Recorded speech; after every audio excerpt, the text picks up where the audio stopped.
Hey, it's John from Game On Sports Memorabilia. Check out our huge selection of unopened wax boxes of Pokemon cards. You have to see our selection of over 2 million sports cards in stock, plus hard-to-find card supplies. And if you have anything to sell, bring it in. We can help you determine the true value before you sell it. We pay fair market value every day. It's Game On Sports Memorabilia, 2670 Dewey Avenue in Greece. Check out our podcast for news and information on the card and collectible universe. Also, check out our Facebook page. For more, call 481-2153. That's 481-2153. Kick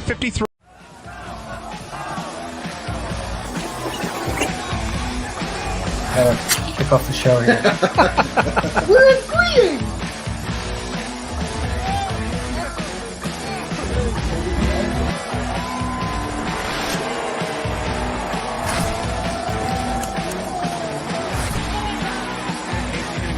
So cleaned up.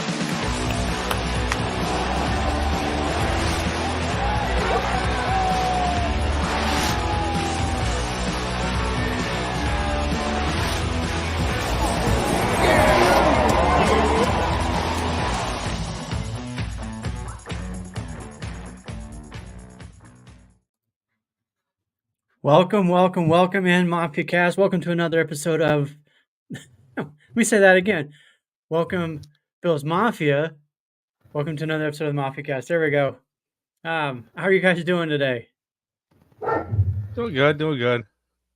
Sounds like we're all having the same kind of day. Yeah.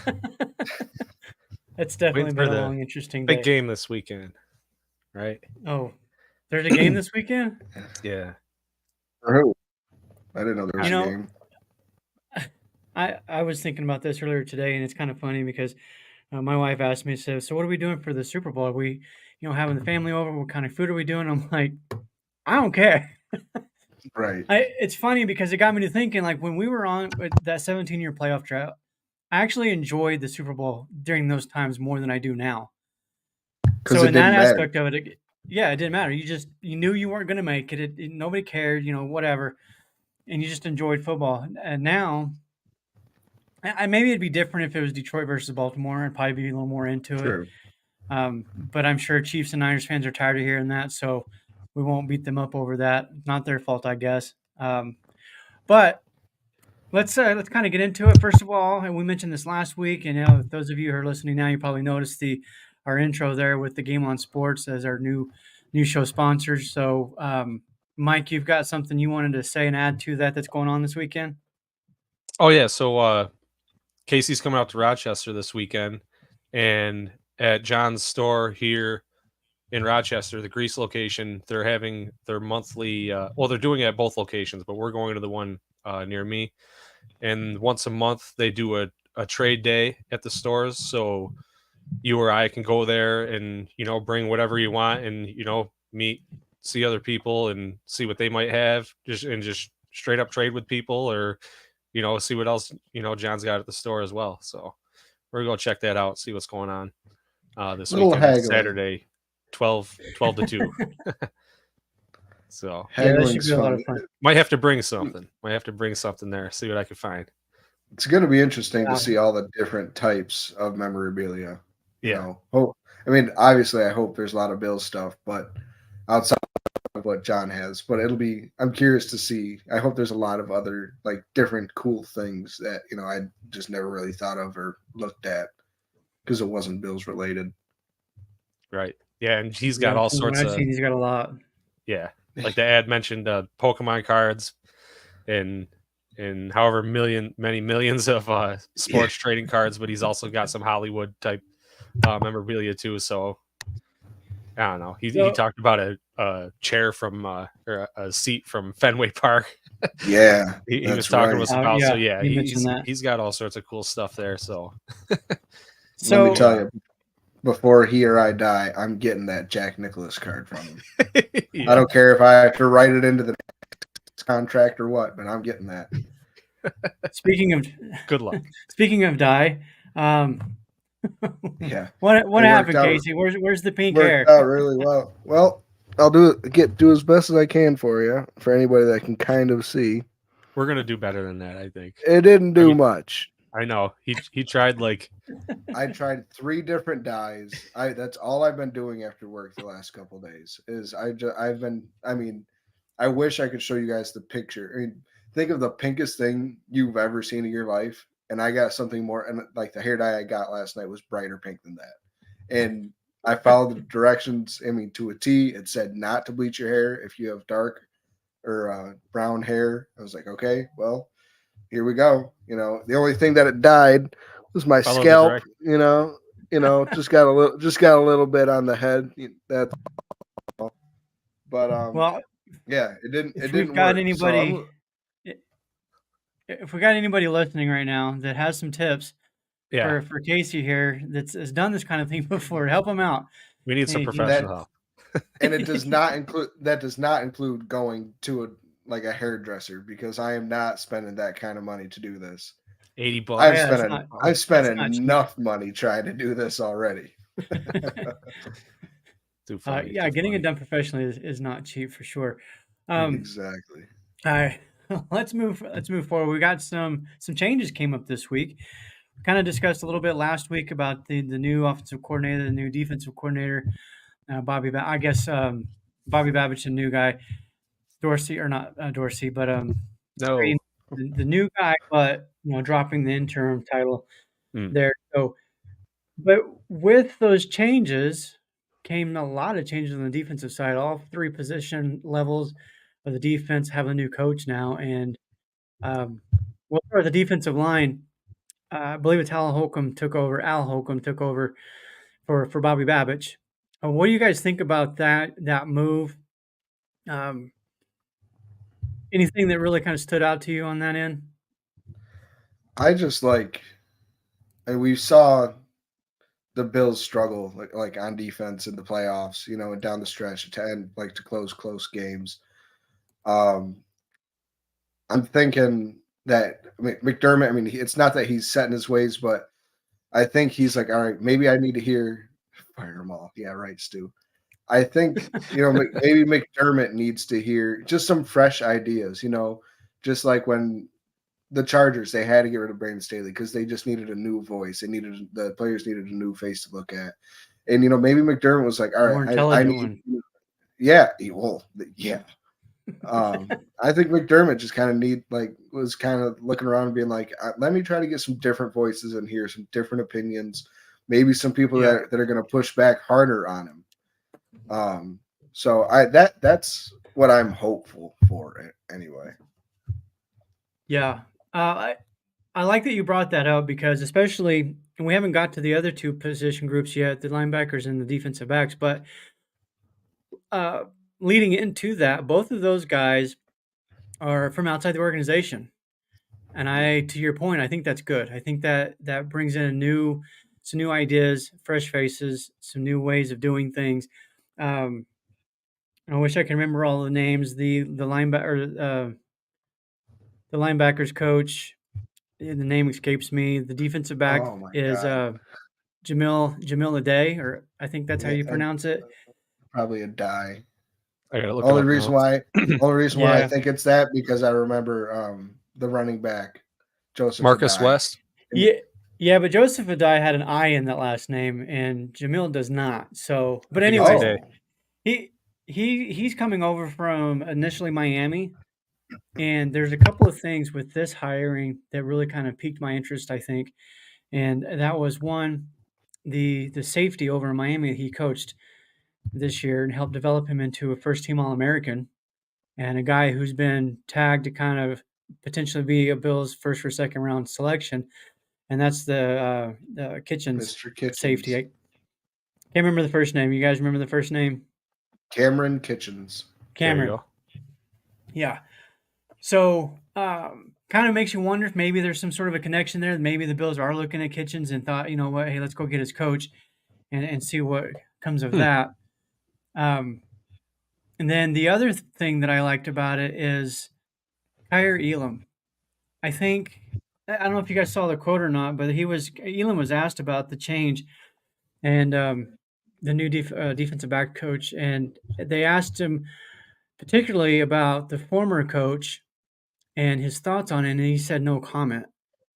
And he went on to kind of not really elaborate on that, but he made some other comments in there that kind of led you to believe that basically he and the DB coach were not on the same page.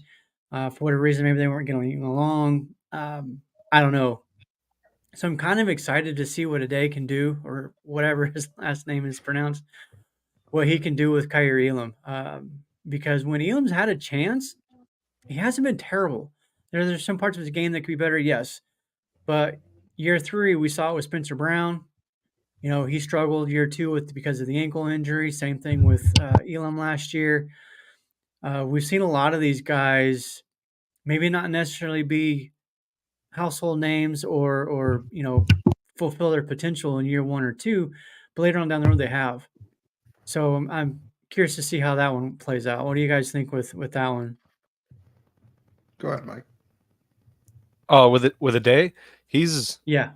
I mean, I'm pulling up a page here with some info, and he's been coaching for darn near 20 years, so he's been into it for a while. I do agree that I like the idea. It is time. Like I think it's just time. More of our defensive backs were. It was more about the players. Now, we had some veteran players in our defensive backfield, but now we have a lot of young talent. So I think the coaching is a lot more crucial now. and you pointed out some of the connections. I mean, that's very interesting. If there is a connection there, it could be helping us out that way. But definitely some new minds in there. I mean, obviously, I feel like ever since Frazier left, we've been really sort of working hard to get this coaching staff to a point where it needs to be. And maybe McDermott sees something in these guys that he likes, and hopefully they work well together. Yeah, they're all relatively young too. How would you guys feel about this? So Kitchens is, a borderline 1-2, like round 1, round 2 player. You see him being thrown around in both places. Yeah. How would you feel if the Bills didn't take him at 28? He is falling in the second round. How would you feel if the Bills traded up that compensatory pick that we got from from losing Edmonds last year, and swapping our late round second round pick to move up into second round, to maybe the top 10 to grab him. So that way we still have our number 1, say we go wide receiver first round. So we still grab our number 1. And then we get our starting safety still right there. And yes, we're losing a third round draft pick, but we have 2 of them. So, is that something that you guys be willing to separate with if it meant getting 2 absolute studs right off the bat? Even 1, for sure. I mean, you're moving up, and you got a guy you think is the guy.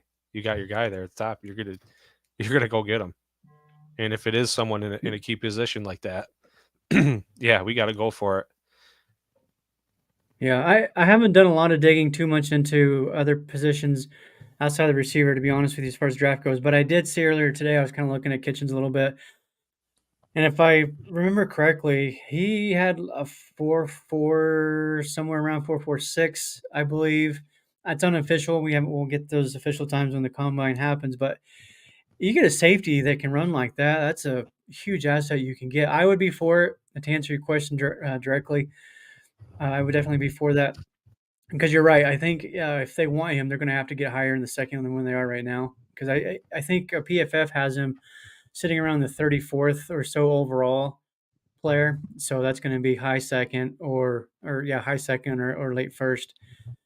But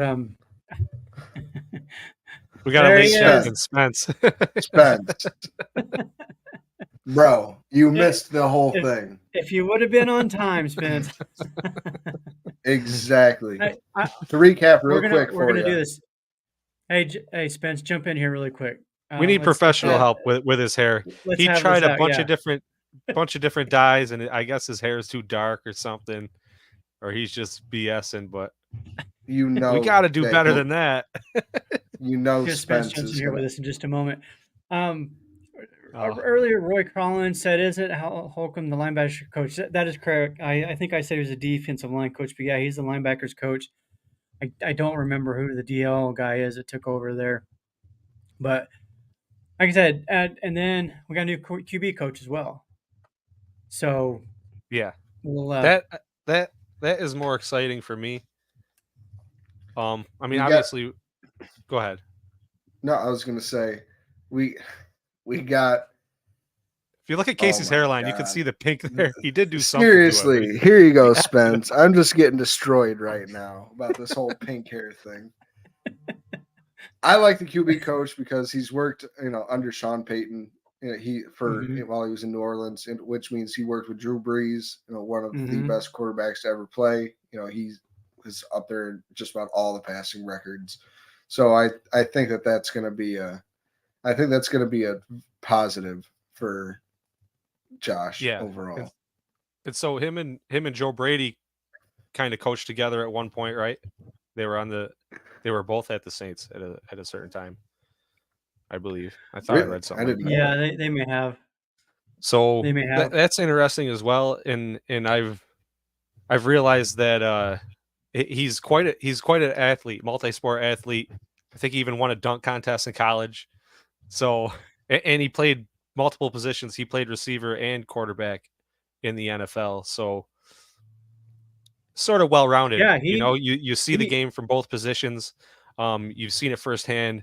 So, I believe it's a good thing. And then, the connection with Brady, hopefully maybe, getting something together. Maybe they had something there, and who knows?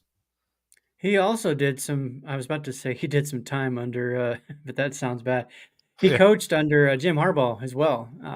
Back when he first got started with his coaching. So yeah, and one of the things I wrote about this earlier today though, and I find it kind of interesting. The last two now QB coaches that Josh Allen has had have both gone on to be offensive coordinators. The only one that didn't was the very first one. Spence is in here. We're gonna let him jump in here really quick because I know he's busy. He's oh my gosh at the Super Bowl. So let's see what he's got to say.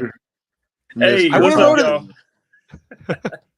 What's up, I'm making my way to Mina Kimes' show and everything tonight, so I'm dipping out the hotel room. But I wanted to jump in, Casey. I'm sorry. I saw it. I see it. Dude, don't be sorry. He deserves every bit of it. I tried three different dyes. My hands are pink. I bet you my body's pink. I feel like we should have talked first. There's a process. I dyed my hair, so there's a process. You have to bleach it first. You can't just. Dude, my directions specifically said for dark or black, like dark or brunette hair, do not bleach. I'm gonna tell you, specifically not to. I'm gonna tell you, it don't work like that. Now, what you can do though, like just to get this deal, like this bet done, so you can lose in peace and lose gracefully. They have spray paint, like they have hair. Yeah. Tried that. That you can go. You tried that too? Tried that. Wouldn't work. I'm gonna get the Rust-Oleum. Yeah, we just gotta get straight up paint. That's it. We just gotta get my hair just kind of turned like real paint. Red. Hey, I respect you for doing it, man. I respect it. I've tried so hard. I think we can call it even if you want. You embarrassed yourself enough. We can call it even. No, that's up to you. You're the guy who I made the bet with. I can try to keep going. You know what? Pinker if you want. I can see you tried. I see you're gonna have to walk around for like 4 days with like a pink hairline. Dude, I'm good, man. I'm good. Dude, it's bad, bro. It's bad. He dyed his scalp. He dyed his scalp. It's on my ears. Like it's not good. No, I love it, man. I love it. So yeah, we could call it even, man. And fellas, I just want to say this. Congratulations on a wonderful season. You guys had a great season this year. And then you've grown a lot. You got your sponsorship going now, and then you got other things happening. I look forward to seeing what you guys do and how you continue to grow on Buffalo Rumblings, man. I got your back 100%. All three of you guys, you're my brothers. I appreciate you. Keep going, man. Keep going. Go Bills. Awesome, man. Thanks a bunch. Love you, man. Thank you, Spence. Yeah. All right, thanks, man. Peace. Go Bills. Yeah. Later, Spence. Have fun. All right. Yeah, he's got a hard that right was now. The pink hair fail. It wasn't such a fail. Oh my God. Man. That was awesome. This really That does. was I really thought I was going to have to keep trying to do this, man. Like, I was over it. I did pitch you I with bright really big thought I hair, was but gonna he's have to right. keep That trying. is you're Well, staying. to his point, my youngest he's gone green. He's done, I think, a purple or a blue or maybe both. He's done a red.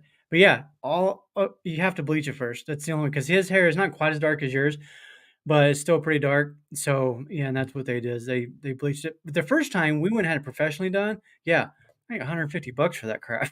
Exactly. And like, if you Yeah. guys like, because of the lighting, the camera, like in person, like you can, it is kind of like purplish pink, like right here in the front, like there's In definitely the light, some you can color see a to little it, bit of but it. Yeah.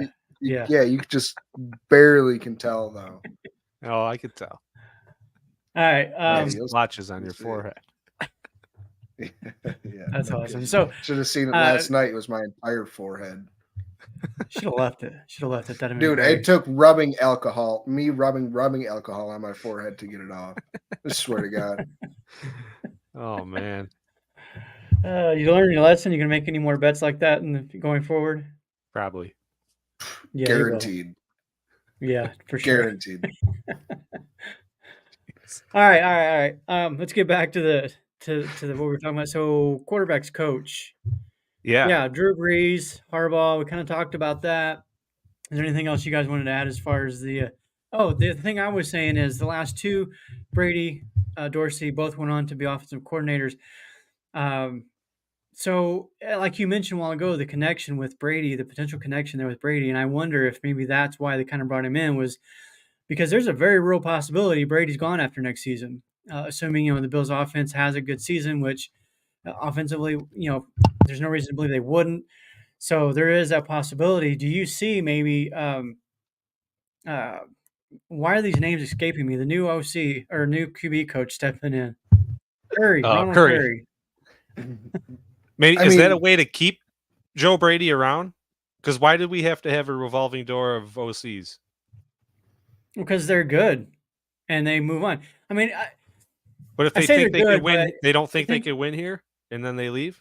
I mean, everybody wants to be a head coach. I mean, that's why you get into ultimately coaching, the goal. Everybody wants to be a head coach. Yeah. Not everybody's going to be Josh That's why McDaniels. I'm saying. Right, that's why I'm saying Brady. And it does happen every couple of years, he takes right? a head coaching job. Yeah. Yeah, and well, look, unless I mean, somehow Brady gets fired like Dorsey did, which I don't anticipate that happening, but who knows? Real quick, Stu, I will take that bet. No. Oh, stop. no. Don't get him bad. I will take that bet. Gladly. All right, Stu says bet Broncos have better season next year. Loser shaves their head. Better season than the Bills?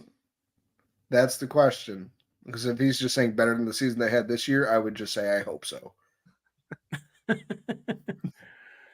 Well, get some details and some definitives on that. The other QB coach. Let me ask you guys if you even know this, because I had to look it up. Who was Josh Allen's first quarterback coach in the NFL? I feel like I saw it earlier today, and I'm not gonna be able to answer that. It was Ken Dorsey. No. He went on to be a head coach. Actually, he's never been an offensive coordinator. He was Josh Allen's QB coach in 2018. He did some other stints after that, never an OC, but then he became a head coach of the Houston Texans for one season. Oh, he became say that again. He became Houston's head coach for one season? For one season, I believe, 2022, I believe. So last year, oh my God, who the hell was their head coach last year? Mike, do you have it in front of you? No, I can't find it. I'm pretty sure it's 2022. Okay, who was it? David Coley. David Coley. Yeah. Never would have guessed. Which, like I said, I was surprised. I didn't realize that. I didn't know because I was like you. I thought it was Dorsey from the start, but no, it wasn't. So I'm not sure where he's at now. I think somewhere in the league, I'm sure. But yeah, so Defense, a whole bunch of new coaches there. Kind of got me thinking too. Are we Cleaning going to house. see a very new or different defense for the Bills next year? I think players-wise, yes. Players, I think. I got to be honest. If Hyde straight up retires, I would not be shocked if Poyer's like, yeah, I'm probably done too. I mean, don't get me wrong. I hope he's back, but I wouldn't be shocked if he is. That'll put a hurting on the team for sure. I mean, that would basically put safety at the number one position of need going into the offseason this year. But I would think just push back on that a little bit because we still have Taylor Rapp, who I think can fill that role. No, we don't. He's a free agent. He's not. Well, yeah, but I'm just saying they could bring him back. The defensive line concerns me more than the safety position, even if Poyer does decide to retire, because we literally have one guy under contract right now, and I don't know if the team can afford to bring back guys like Leonard Floyd or even Daquan Jones, where they're potentially marketed at. I believe Spot Track had Daquan listed at, oh man, I think it was 8 something million, 6.8, and then Floyd, I believe 8.1 is their market values. Now, I will say this from Spot Track, and this is straight from them too, is their market value numbers tend to be a little higher within what actually happens. So, take that for what it's worth. But we know Buffalo's 50 million plus over the cap. I have no question, no doubt in my mind that Brandon Beane will get the team down below and they'll be able to make some moves. I just don't know how much of those moves. We're going to lose some players, I think, that might be fan favorites. What do you, Casey, I'll ask you first. What do you think do you see both Floyd and Jones coming back and Poyer, or one of them, two of them? What do you see kind of coming out there? I would excuse me. I don't get me wrong. I expect Poyer to come back. I think that's just probably being a hopeful fan. And I think Daquan's going to come back. I don't think that he's going to, ask for a monster contract. Floyd's probably going to be the most expensive one out of all of them. But even at Spot Track's projected contract for him this year, that's still less than what the Bills actually paid him this year. They paid him $9.2 million this year.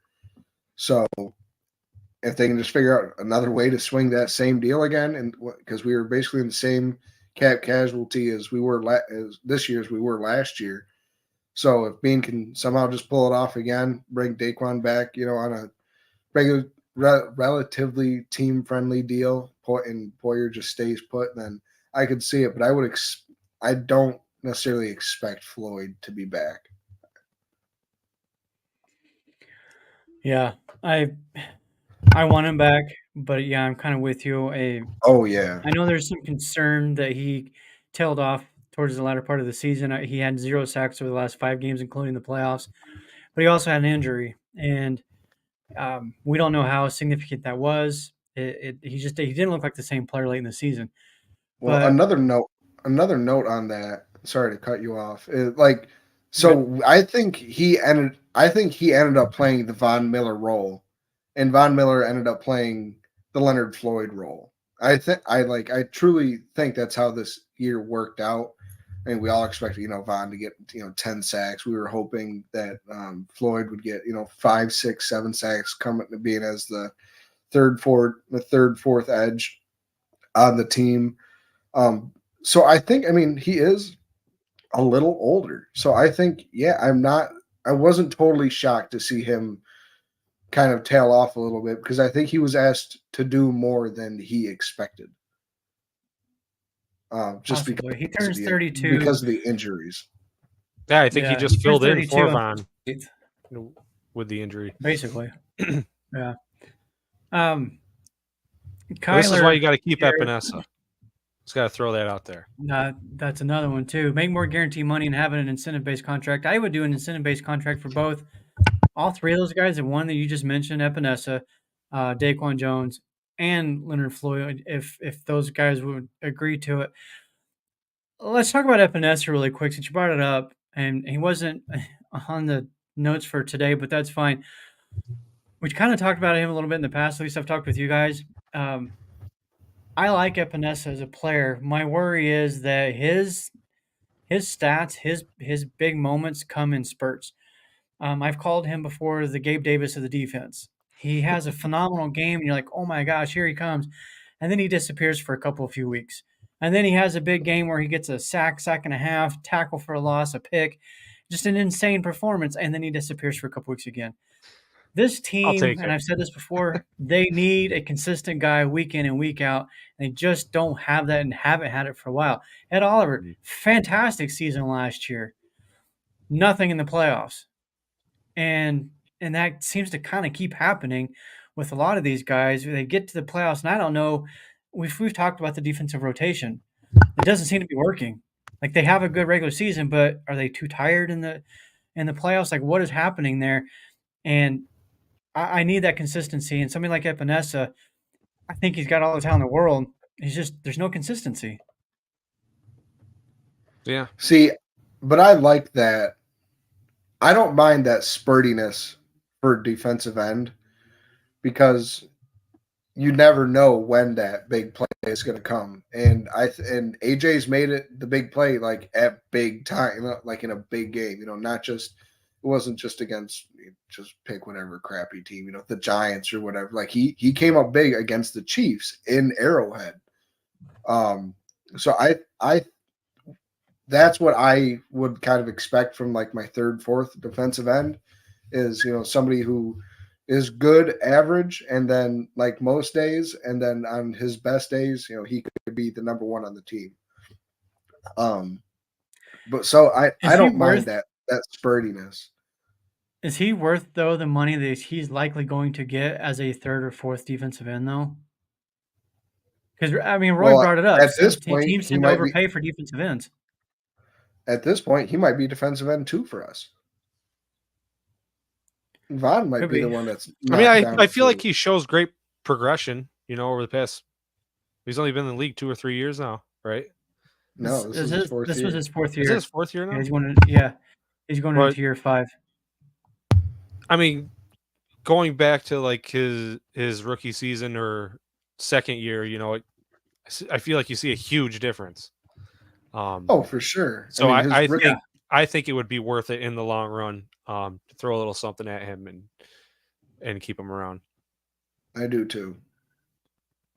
Yeah, it kind of makes me nervous because we are so thin along the defensive line. Like I said, we've got one guy under contract right now, that being Ed Oliver. So it worries me. Like if our defensive ends 1 and 2 are Von Miller and Epinesa, I have no confidence in that combo right now. Well, I could be completely wrong. Both those guys could come out and ball out next year. Well, yeah, and Groot would be the third one in there.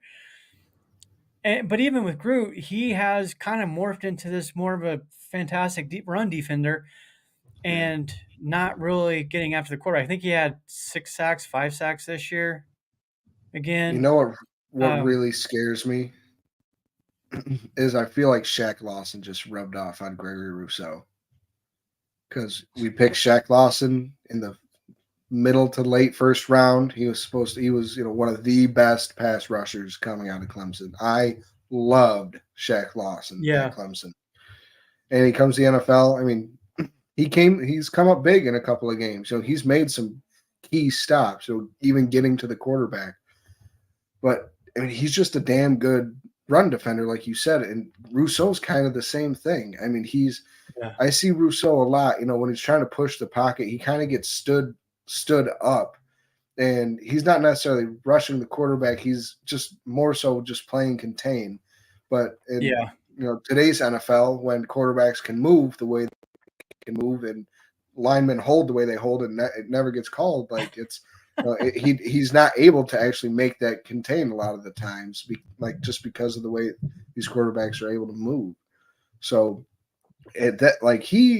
he's one that's kind of starting to, like, if his sack numbers don't go up next year, he's one who I'm going to be afraid of picking up the 5th-year option the following year.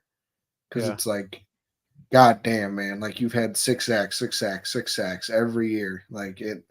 He's just kind of he's never gotten really better. He's been the same player Yeah. since he's entered the league. So like As far that's as what pass scares rushing me. goes, yeah. Yeah. But the reason I think, I'm going back to Epinesa again. I just want to say I feel like D tackle might be easier to fill in free agency than end would. Oh yeah. Is also Cheap. another reason I would want to I'm kind of arguing to keep him. And then there's I don't definitely know. some free agent options, which Back to we'll thinking get into defensive those. back in the draft. I'd love to Yeah, see us just bring back Linval Joseph, and Daquan Jones and Tim Settle. I'd love to have that four be our. Yeah. I'd love to have them back. I think Settle's the perfect. I think he's the perfect in there, fourth. Well, I do think they need to. Settle. Yeah, I'm not a fan of Settle either. Linval Joseph is like 44,000 years old now. But he's so good. He's still so good.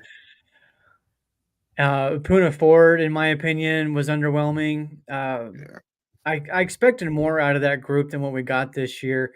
And I personally would like to almost, I'm not necessarily saying blow up the defensive line, but almost just reset. Let's go back and get some young guys, kind of start fresh there. Stop bringing in these mid 30-year-old DTs. I do want Daquan Jones back. That one I would welcome back. Puna Ford, I would like to have him back one more time, one more season. Let's see what he can do for another, one more offseason and whatnot. I want to kind of throw this out there really quick. So a lot of people know that I write for Fansided, the Buffalo Lowdown site, and Fansided is at the Super Bowl, and they're doing a lot of interviews. And Bruce Smith, because we're talking about defensive ends, reminded me, Bruce Smith was one of those that they interviewed, and I haven't had a chance to listen to it yet, but I do know that a portion of that was him talking about how difficult it is in today's NFL to get sacks. So just shameless plug here. I'm going to listen to that interview later tonight, and I'll be writing about that, and that'll be out around 9:30 Eastern time. But I am curious to hear what he had to say, because we're talking about these guys who are getting 6.5, 7.5 sacks, or even like Leonard Floyd, who got 10.5. And these days we look at 10.5 sacks, we're like, oh my gosh, what a great season. But then we forget about guys like Bruce Smith, who had 20 sacks back in the day. The Derek Thomases of the world that had 20s plus, and Reggie Whites and all those guys. So How about I do think there is something to that. Now, TJ Watt the last 2 years, he's had over 40 sacks combined the last 2 years. That's like the anomaly, though. That is the outlier now, as opposed to. Yes and no. I mean, look at the other Josh Allen, Myles Garrett. So who was it? It was TJ Watt, Myles Garrett, the other Josh Allen, Nick Bosa, Joey Bosa, but he was hurt this year. Khalil Mack, who had a fantastic year this year. I mean, that's 5 guys right there that had minimum 15 sacks. So, like, I understand. Like, I get, like, it's hard to find that, but like the only way that you can find it is you have to get the number 1 guy in the draft class at like pick 5 at this point. That's where all of these. Yeah, I mean. That's where all but TJ Watt were drafted. TJ Watt was late first, second round. Yeah, I don't know. I've actually wondered that, and I've never looked into it. That would be an interesting dive to see kind of where that plays out. I'm going to throw this back up really quick, because this Emily, that's my one of my stepson's girlfriend. She's in Belize right now, so the fact that she's taking a time out of her family vacation to listen to us, we appreciate that. Thank you.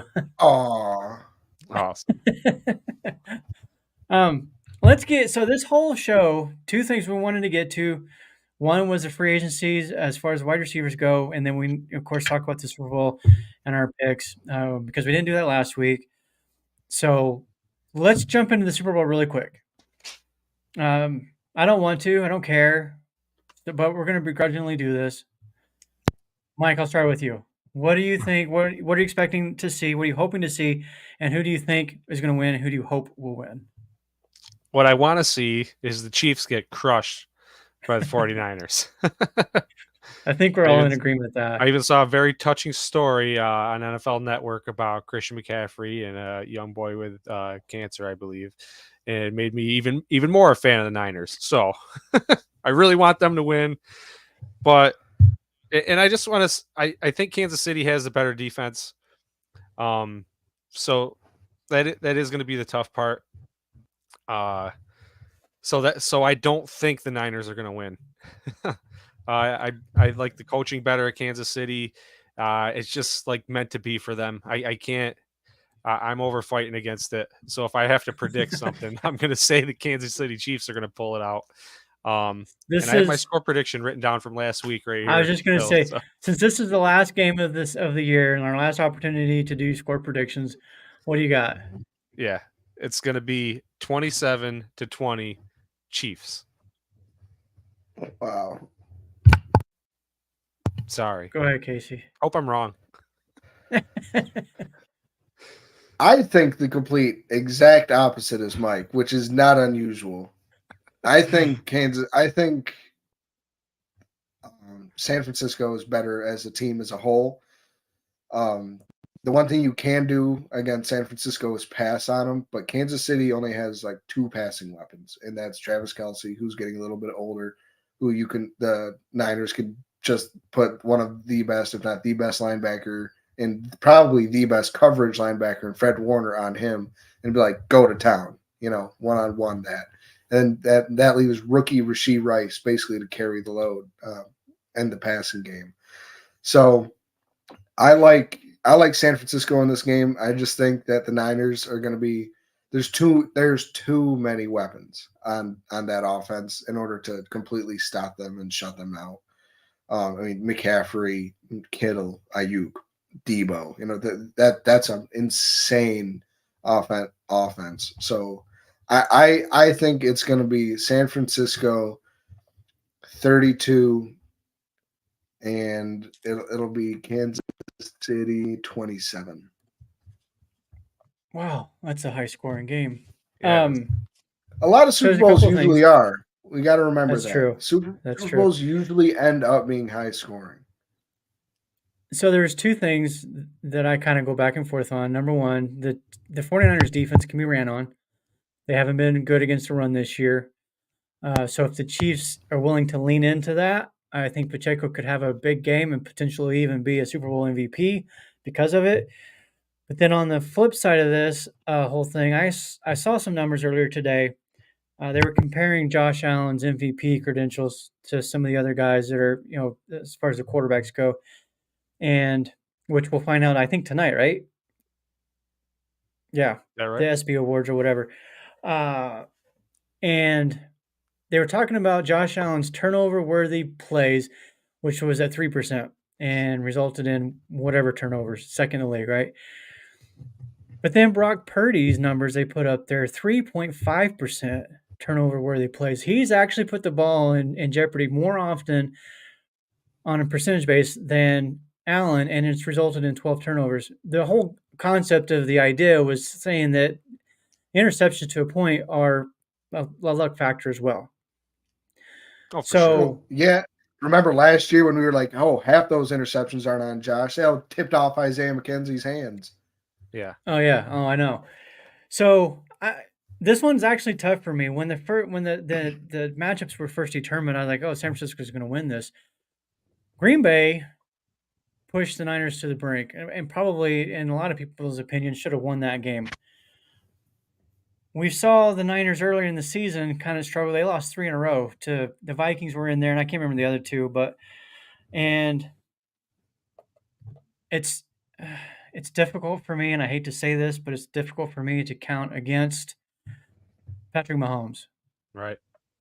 I'm with Mike. I don't want the Chiefs to win. I would rather Brock Purdy, Mr. Irrelevant, go out and get his first Super Bowl rather than Mahomes get his freaking third already. He's the new Brady of the league, which is disgusting. But yeah, I'm gonna go with the Chiefs as well. But I think it's gonna be a little bit lower scoring, and I think it's going to be much closer. And I'm going to say 23-21 KC. So I'm looking That at would be a FanDuel pretty right good now, game. You're looking and at the what? Niners are FanDuel right now, and the Okay. Niners are favored by 2.5, and the over/under is 47.5. So it's kind of interesting, to see. I'm looking for one more. I wanted to see what the over/under for passing yards was going to be, but they don't have it yet. I just want to say Brock Purdy doesn't even believe in himself because he said he'd put Josh Allen on his own fantasy team with all of the Niners' talent. So I just want to throw that out there as well. That just means he's realistic. Like Exactly. To me, Brock Purdy turned out to be what I thought Taylor He's Heineke great. could have been. I hope he pulls it off. Purdy, he plays with the most heart. He you can see how hard he tries on every single play. But he knows I can't throw it 70 yards. I can't run a 4.40. But he can do all the little things, and he can do all the little things really well. And that's what makes him successful as a quarterback. He doesn't have the intangibles like Patrick Mahomes or Josh Allen. So, kudos to him for knowing not knowing his place, but knowing his limitations and really running with them. Yeah. Let's get off the Super Bowl. Honestly, I actually forget there's a game until something pops up on my phone about it. And I'm like, oh yeah, there's the Super Bowl this weekend. I just know I got to get chicken wings. The next day or two. Let's get into the free agent wide receivers really quick. So first of all, we've got two of our own, and Gabe Davis and Trent Sherfield. Casey, apparently you wanted to vomit at the thought of those two. Explain yourself. No, I just one of those things. I'm kind of just over it. think I'm over the Gabe Davis trial. I think he's done as much for us as he can, and I think we've done as much for him as we can. And I think for each to get better, I think they have to just go their separate ways. It's toxic for both if they stay together. And not that he's going to be a bad guy in the locker room, but I just think that he's hit his ceiling with the Bills.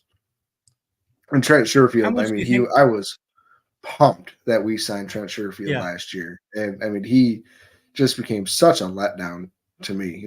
Between the drop, the drop passes and just everything else. You can get the production that he gave us out of. I feel like just about any wide receiver. Just about anybody. Yeah. Yeah. I agree. Your opinion of Davis, do you think the Bills missed him against the Chiefs, though? The game was close. We dropped 3 deep balls. If he plays, to me, I think that's a different game. But what do you think with that? Obviously, yes. He no matter what, he was still our second best wide receiver. Well, maybe third because of Khalil Shakir coming up. He helps the running game too. But so did Trent Sherfield. He's just as good of a blocker, and so is Shakir. So we can, that's X-nayed out. But obviously, the second best receiver. You want your second best receiver on the team playing. So yeah, it would have made a difference. He probably would have caught the ball that went straight through Sherfield's hands both times. Mike, if we bring in a different number 2, an upgrade with a number 2, would you want Davis back? If we brought in another number 2? Yeah, somebody and to where Davis could be the third or fourth option. I wouldn't see a reason for it. I wouldn't see a reason for Gabe to be here then. It seems like he would be being replaced at that point. And if you're just going to move him down the depth chart that far, I don't want to. I can't imagine him and Shakir competing for a spot or something. Then it's just kind of, when you get to that point, it's sort of, it's hard to compare. At that point, you slide him down that far, and it's like it's not worth it. He has the size. He belongs at the number 2 spot. I don't know why he's not going to be the slot receiver. I don't know. He's got to be on the outside or he's inside blocking. So yes, So Roy mentions a couple of free agent options, which perfect segue because I have a list here that we want to talk about. Budget wide receivers like DJ Chark, Van Jefferson, unfortunately. First of all, Van Jefferson's not even on my radar, honestly. Yeah, I don't know why. I don't have a good feeling about him at all.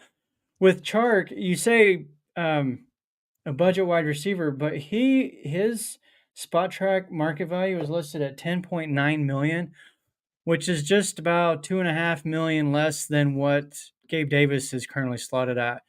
I feel like there's better options than Chark around the same value or even less. Some of the names that I've got, I'll start with Curtis Samuel. He's the most expensive of the bunch that I have, 11.5 market value, so 2 million less than Davis. I believe Davis is sitting at 13.6 last time I checked. Curtis Samuel 4.31 second and the 40, the fastest of these five guys I've got listed here as well. What do you guys think about adding Curtis Samuel as our number 2? Go ahead, Mike. He's definitely probably one of the best receivers out there that are probably in reach as far as how expensive they're probably going to be. So he's probably the most talented free agent receiver we might be able to pick up that is realistically, as far as the numbers go. And I think he's a great receiver. I don't know. You got me thinking. We got talking about the values and stuff. I almost wonder if Gabe would take a decent pay cut this year to stick around because of the production going down. But it's like seeing that here. I know other teams. We say other teams might pay for him, but what do they really see? If he can't do it here, I mean, what is it? I mean, what do you see in him that it's going to make him? I could see Brian Daboll throwing some money at him. Yeah. That's the one team I think that would overpay for him for his services for sure. Yeah. Davis isn't a bad receiver. Like, don't get us wrong here. We're not saying that he's terrible by any means. It just kind of goes back to the whole consistency thing for that one. Roy, yeah, 10.9 million. Really, when was he ever good? Talking about DJ Chark. Chark had a good first couple of seasons in in Jacksonville. Yes, he did. Then after that, he didn't have very good quarterbacks after that. I wouldn't mind DJ Chark on our team on this roster, but not at $11 million. I want him at wide receiver 4 if he's on our team. Who would be ahead? Diggs, Shakir, and a rookie. The rookie. So okay. I would. So you wrote out the wide receivers that you were looking at, and it got me thinking as to. I agreed entirely with KJ Osborne on you. I really like KJ Osborne. I think he's just a good price too. I think he's just been kind of buried in the depth chart in Minnesota with last year or 2 years ago, I guess it was Adam Thielen and Justin Jefferson. This past year was Justin Jefferson and Jordan Addison. But he stepped right in when those guys got hurt and he performed to a starter level. So I wouldn't mind him. Noah Brown, he's a little bit bigger receiver, 6'2", coming from the Texans. Mm-hmm. He just had a very, very good year. I liked him when he played for the Cowboys the year before. He's somebody who I think who's cheaper and could definitely be a wide receiver 3-4 for us. And then my sleeper, who I think we could get on a relatively cheap deal, who's dealt with injuries in the past, which to me, if you've dealt with a couple injuries, that kind of saves a couple years on your body from getting hit. If that makes any sense. So you may be 30, but you might be playing in only in you're 28 because you've missed, say, 2 years of getting hit. Michael Thomas, he's somebody that set the catch record. Was considered the best wide receiver in football at his peak. He's now a wide receiver. He's now a free agent. He's somebody who I would not mind taking a flyer at. If he would be willing to take a incentive laden deal. throw him a couple million guaranteed, incentivize him. If he hits 1,000, if he hits 10 catches, if he hits 10 touchdowns, if he hits 75, 80 catches, I think he could be a really good complement to Diggs, and then have Shakir running in the slot. That's my only argument against Curtis Samuel. I've been a big fan of him since he was in Carolina, and watched since my wife's a Washington fan. I got to watch them a lot this year. He's their slot. He did, but he's their slot guy. I mean, he does stretch the field every now and then, but he's mainly their slot guy. And I think they really like Shakir and that. So I don't think that they bring somebody in and pay him that much money, to just battle with Shakir with it. I think the slot position is Shakir's for the foreseeable future. I do agree there. You don't think Samuel can move to the outside? I think, didn't he play outside with the Panthers? Yeah, but he's just too small. He's not big. I mean, I want to say he's 5'10", and he's light. So, I mean, he got downfield, like you said, the blazing speed. He was able to get behind 5'11", but yeah. Well, to your point, you said mentioned that he stretches the field occasionally. It's one of the things that I thought was kind of interesting when I was kind of doing a little bit of research on him. I think his career average per reception is only 10.9, which is unusually low for a 4.31 guy. So, and you look on the flip side of that, somebody like Gabe Davis, his yards per catch average this year was 16 point something. I can't remember exactly. He is consistently one of the top 5-6 guys in the league and yards per reception. Yeah, he's not a 4.3 guy. I don't know what his 40 is, but it's not a 4.3. I can guarantee that. So there's just some guys that, regardless whether they possess that downfield speed or not, they still have a knack for getting open downfield and creating that separation and making those plays. And Davis can do that.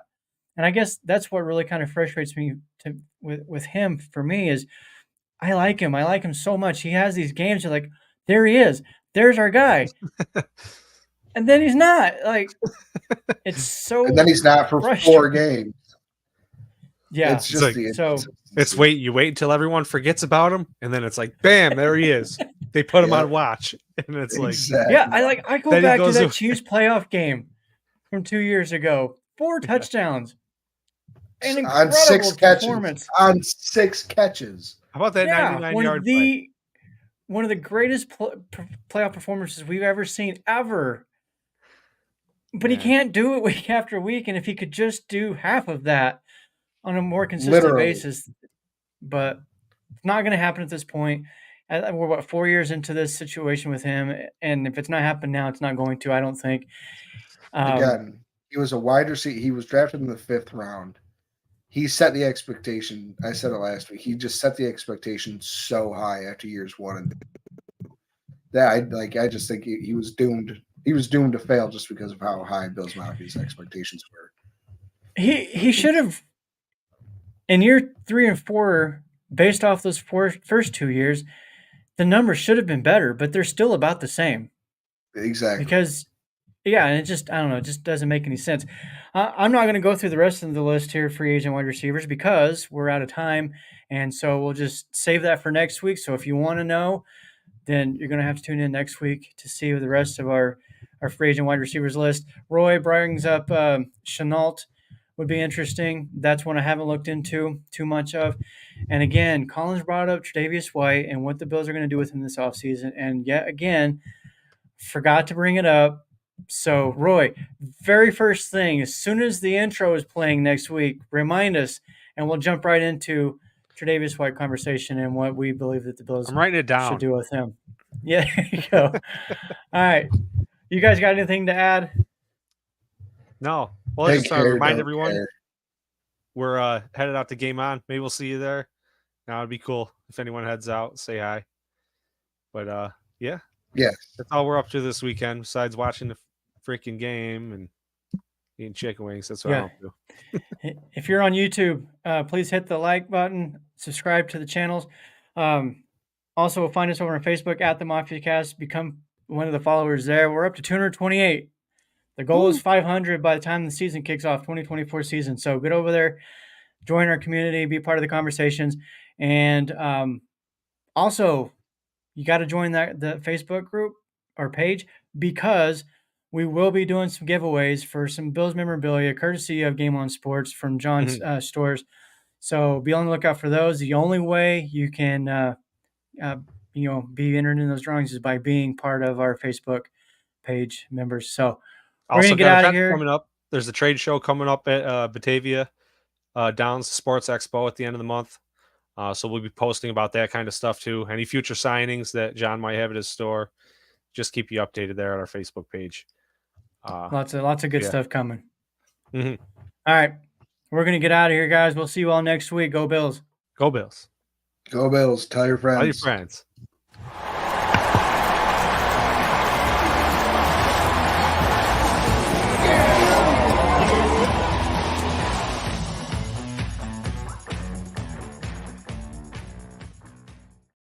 Hey, it's John from Game On Sports Memorabilia. Check out our huge selection of unopened wax boxes of Pokemon cards. You have to see our selection of over 2 million sports cards in stock, plus hard-to-find card supplies. And if you have anything to sell, bring it in. We can help you determine the true value before you sell it. We pay fair market value every day. It's Game On Sports Memorabilia, 2670 Dewey Avenue in Greece. Check out our podcast for news and information on the card and collectible universe. Also, check out our Facebook page. For more, call 481-2153. That's 481-2153.